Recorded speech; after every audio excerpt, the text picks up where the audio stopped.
সব ক্ষেত্রে প্রতিবন্ধী ব্যক্তিদের অন্তর্ভুক্তি শুধুমাত্র নীতিগত বিষয় নয়, এটি এখন মৌলিক মানবাধিকার বলে মনে করেন শ্রম ও কর্মসংস্থান উপদেষ্টা এম সাখাওয়াত হোসেন। যোগ্যতার বিচারে সমাজে সবার সম অধিকার নিশ্চিত করার তাগিদ দেন তিনি। রাজধানীর বিআইসিসিতে প্রতিবন্ধী ব্যক্তিদের ক্ষমতায়ন শীর্ষক কনফারেন্সে এসব বিষয় উঠে আসে। আরও জানাচ্ছেন শামীমুজ্জামান চৌধুরী। রাজধানীর আগারগাঁয়ে বঙ্গবন্ধু আন্তর্জাতিক সম্মেলন কেন্দ্রে প্রতিবন্ধী ব্যক্তিদের অন্তর্ভুক্তি ও ক্ষমতায়নের প্রসারে বাংলাদেশ বিজনেস অ্যান্ড ডিসএবিলিটি শীর্ষক সম্মেলনের আয়োজন করে ব্র্যাক ব্যাংক।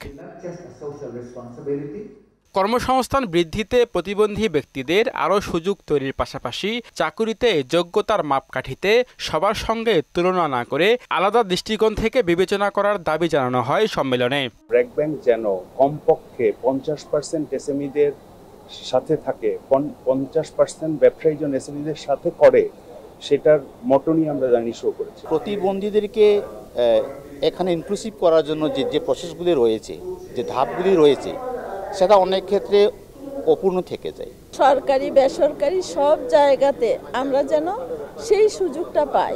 আজকে একটা মিলন মেলা হচ্ছে এবং সেখানে অভিজ্ঞতা শেয়ার করা হচ্ছে। শারীরিক সক্ষম বা অক্ষম ব্যক্তিরা যেন সমাজে তাদের পূর্ণ সম্ভাবনা বিকাশের সুযোগ পায়, সেদিকে নজর রাখার তাগিদ দেন শ্রম ও কর্মসংস্থান উপদেষ্টা।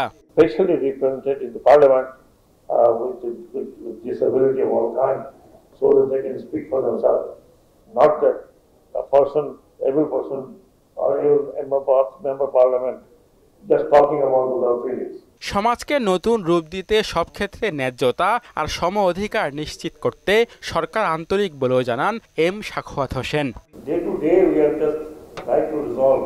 শামীমুজ্জামান চৌধুরী, মোহনা সংবাদ, ঢাকা।